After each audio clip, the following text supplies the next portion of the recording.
જય માતાજી મિત્રો, મારી ભક્તિ ચેનલ સંગ્રહમાં આપનું સ્વાગત છે। આજે આપણે મા દશામાં પૌરાણિક વ્રત કથા સાંભળીશું।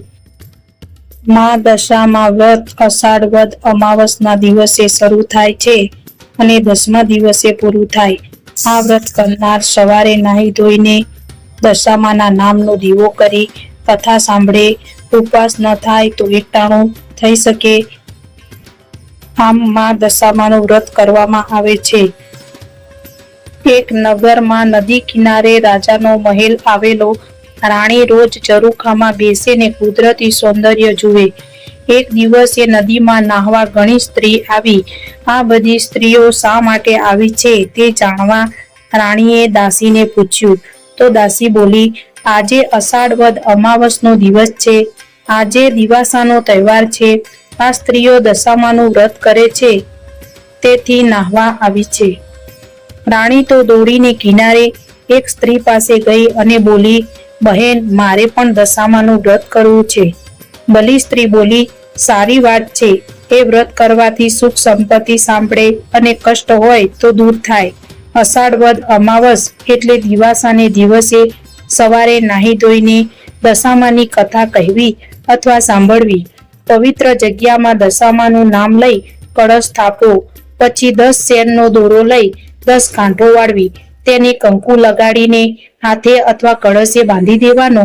કળશનું પૂજન કરી દશામાની ભક્તિ કરવાની। વ્રત કરનારે 10 દિવસ સુધી નકોરડા ઉપવાસ કરવા પડે, ના તો એકટાણું પણ ચાલે। 5 વર્ષ સુધી આ વ્રત કરનારને શ્રદ્ધા મુજબ ફળ મળે છે। વ્રતનો મહિમા એટલો બધો કે કહેતા પાર ન આવે। રાણી મહેલે ગઈ અને રાજાને વાત કરી। રાજા બોલ્યો, આ વ્રત કરવાથી ફાયદો શું? રાણી કહે, મન પવિત્ર થાય, તન નિરોગી રહે, દુખિયાને ધન મળે, વાંજ્યાને પુત્રનું ફળ મળે। રાજા કહે, આપણી પાસે તો વિપુલ ધન છે, એમાં તને શું ઉણપ દેખાય કે વ્રત કરવા તૈયાર થઈ છે? રાજાના આવા અભિમાની વચનથી રાણીને બહુ જ દુઃખ થયું। તેણે તો રાજા સાથે રીસામણા લીધા। આખો દિવસ ભૂખ્યા પેટે દશામાની ભક્તિ કર્યા કરી। રાજાએ દશામાની અવગણના કરી, તેથી દશામાના કોપથી રાજાનું રાજ્ય ખેદાન મેદાન થઈ ગયું। બાકી રહ્યું તે દુશ્મન રાજા રાજ્ય પર ચડી આવ્યો એટલે રાજા રાણી બંને કુંવરો લઈ પહેરે લુગડે ચાલી નીકળ્યા। થોડુંક ચાલ્યા બાદ રાજબાગ આવ્યું। તેમાં બધા વિશ્રાંતિ ખાવા બેઠા હતા। તે બાગના લીલા ઝાડ બળબળ સળગવા લાગ્યા। રાણી સમજી ગઈ કે આ માઠી દશાનું પરિણામ છે। રાજાને પણ એવું લાગ્યું। પછી તેઓ ત્યાંથી આગળ વધ્યા। રસ્તામાં રાણીની સહેલીનું ગામ આવ્યું। ત્યાં રાણીએ ખાવા આપવા કહ્યું ત્યારે છણકા કરીને તેણે બોલી, જા જા, હવે છેક અહીં સુધી રોટલાની ભીખ માંગવા આવતા લાજ નથી આવતી? રાજા રાણી દેવને દોષ દેતા આગળ ચાલ્યા। કુંવરો ભૂખે તરસે આકુળ વ્યાકુળ થઈ ગયા હતા। એવામાં એક વાવ આવી અને બધા તેમાં પાણી પીવા ઉતર્યા, પરંતુ પગથિયા એવા લીસા હતા કે બંને કુંવરો લપસીને વાવના અથાંગ જલમાં ડૂબી ગયા। રાજા રાણી રડવા લાગ્યા। તેમણે પોતાની દશાનો દોષ કાઢ્યો। કલ્પાત કરતા તેઓ આગળ ચાલી નીકળ્યા। રસ્તામાં રાજાની બહેનનું ગામ આવ્યું। રાજાને મનમાં થયું કે બહેનને મેં વાર તહેવારે ખૂબ જ કપડાં દાગીના આપ્યા છે તો તે જરૂર દુઃખમાં આશ્રય આપશે। રાજાએ ગામના પાદરેથી એક ગોવાળ સાથે બહેનને ઘેર પોતાના આગમનના ખબર કહેરાવ્યા। બહેને સંદેશો સાંભળ્યો। તેણે બબડાટ કરીને થોડીક સુખડી માટલીમાં ભરી તેના પર કોળિયું ઢાંકી ચંદન હાર મૂક્યો। પછી લુગડાના કટકા વડે માટલીનું મોઢું બાંધી તે માટલી પેલા ગોવાળને આપીને કહ્યું કે, હે ગોવાળ, મારા ભાઈ ભોજાઈને આ બધું આપી કહેજે કે તમારે જ્યાં જવું હોય ત્યાં જાઓ। રાજાએ બહેનની ભેટ સ્વીકારી, પણ તેના વચનો હાડોહાડ લાગી આવ્યા હતા। રાણીએ રાજાને કહ્યું, હે નાથ, બહેનનું હેત જોઈ લીધું ને? આ તો સુખની સગી હતી। દુઃખમાં ભાઈ કોણ ને ભોજાઈ કોણ? જગતમાં બધી સ્વાર્થની સગાઈ છે। ગામના પાદરે આવેલ ઝાડ હેઠળ બેસી રાજાએ માટલી ઉગાડી તો કોળિયામાં મૂકેલો ચંદનહાર વીંછી થઈ ગયો હતો। રાણીએ કહ્યું, જોયું ને બહેનનું હેત? રાજાએ માટલી હલાવી કોડિયાને વીંછી સાથે દૂર ફેંકી દીધું. માટલીમાં જોયું તો સુખડીને બદલે માટીના ઢેપા હતા. રાજા સમજી ગયો કે બહેન કદી આવું હલકટપણું ન બતાવે, પરંતુ ભાગ્ય રૂઠ્યું છે તેથી આવું થાય છે. આમ વિચારી રાજાએ હિંમતથી પેલું કોડિયું વીંછી સાથે ઉપાડીને માટલી ઉપર ઢાંકી દીધું અને માટલીનું મોઢું બાંધીને ઝાડની નીચે જમીનમાં દાટી દીધું. આગળ જતા તરબૂચની વાડી આવી એટલે રાણીએ વાડીના રખેવાળ પાસે એક તરબૂચ ખાવા માંગ્યું. રખેવાળે 2 તરબૂચ આપતા કહ્યું, બેન, અત્યારે તરબૂચ ખાવાથી આખી રાત ઓડકાર આવશે, માટે સવારે ખાજો ને જ્યાં જવું હોય ત્યાં જજો. આમ કહી રખેવાળે વાડીના દરવાજા બહાર 2 ખાટલા ઢાળ્યા. એક ખૂણામાં રાણી સૂતી અને બીજા રાજા સૂતા. પેલા 2 તરબૂચ રાજાએ ખાટલામાં રાખ્યા હતા. હવે બન્યું એવું કે તે પ્રદેશના રાજાના 2 કુંવરો શિકાર કરવા ગયેલા. તે સાંજ સુધી પાછા ન ફરતા રાજાએ સિપાહીઓને કુંવરોની શોધ માટે દોડાવ્યા હતા. આ બાજુ રાજા રાણી કમભાગ્યે ખાટલામાં રાખેલા 2 તરબૂચ એકાએક ગુમ થયેલા કુંવરોના મસ્તક બની ગયા હતા. રાજાને આ બાબતની ખબર ન પડી. સવાર પડતા પેલા રાજાના સિપાહીઓ શોધતા શોધતા તરબૂચની વાડી પાસે આવી પહોંચ્યા. ત્યાં રાજાના ખાટલામાં ગુમ થયેલા કુંવરોના લોહીથી તરબોળ થયેલા મસ્તક જોઈ તેઓ સમજ્યા કે આ માણસે કુંવરોને મારી નાખ્યા છે. તેથી તેમણે રાજાને પકડી લીધો. આ ધમાલમાં રાણી જાગી ગઈ એટલે તેને પણ બંદીવાન બનાવી બંનેને રાજા પાસે લઈ જઈ તરબૂચમાંથી બનેલા કુંવરોના મસ્તક બતાવી કહ્યું, મહારાજ, આ લોકોને કુંવરને મારી નાખ્યા છે. રાજાએ બંનેને કેદખાનામાં જુદી જુદી કોટડીઓમાં પૂરી દીધા. રાણીને ઘણીવાર મનમાં થતું કે મારા પતિએ દશામાના વ્રતની અવગણના કરી છે, તેથી જ કુટુંબના માથે દુઃખના ડુંગર તૂટી પડ્યા છે. માટે અષાઢ માસમાં દશામાનું વ્રત કરી માને રીઝવું.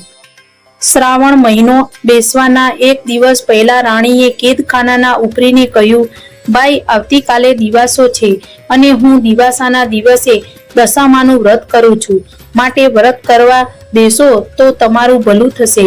ભલા ઉપરીએ ધર્મના કામમાં ના પાડી નહીં અને જોઈતી સામગ્રી લાવી આપવા વચન આપ્યું.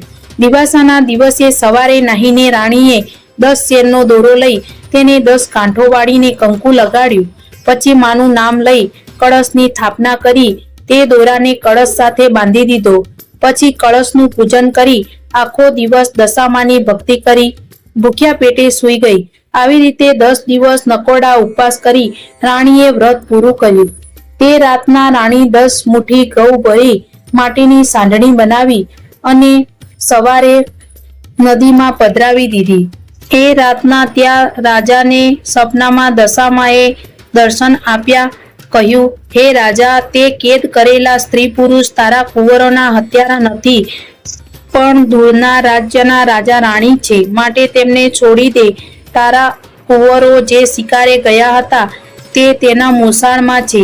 તેઓ કાલે સવારે હેમખેમ તારા મહેલે આવી પહોંચશે.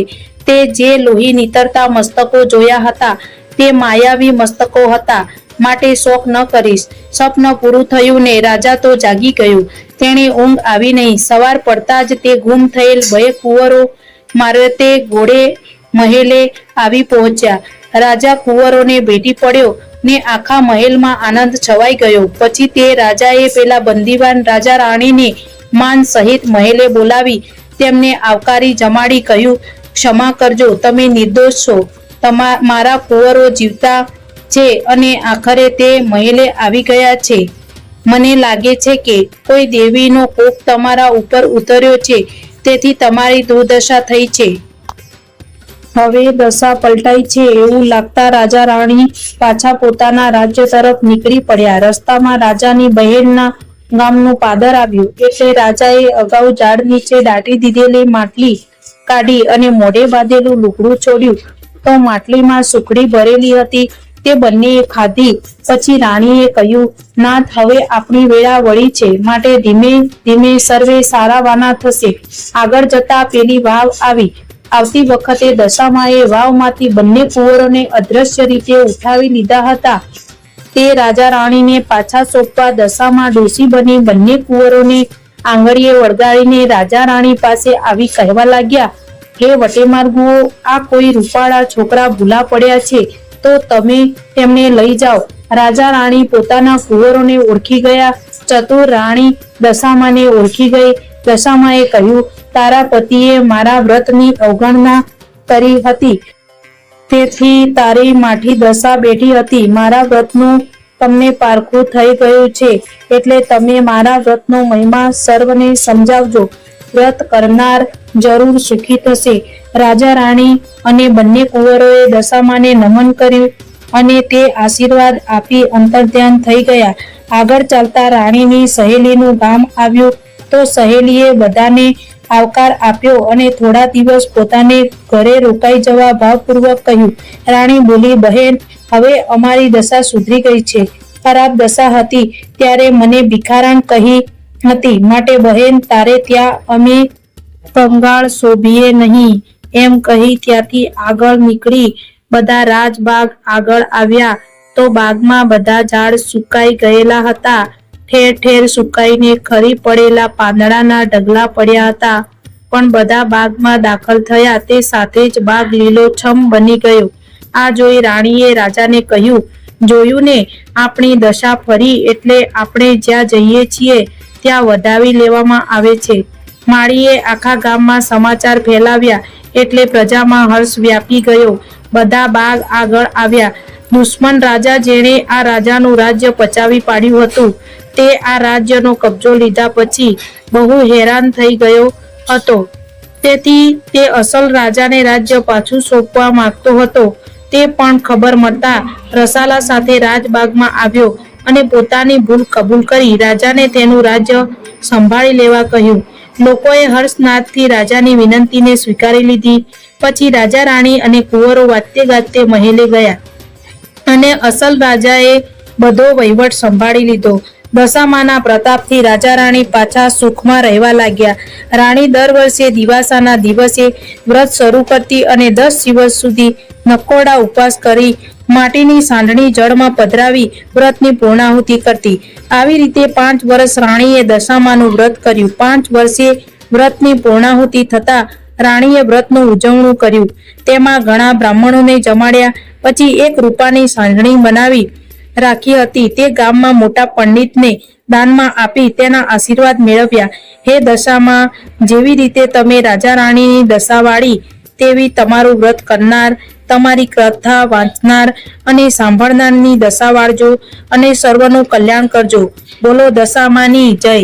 મિત્રો, આ વ્રત કથા સારી લાગી હોય તો શેર, સબસ્ક્રાઇબ જરૂરથી કરજો, જેથી મારી અવનવી વ્રત કથાઓ તમને મળતી રહે. જય માતાજી મિત્રો.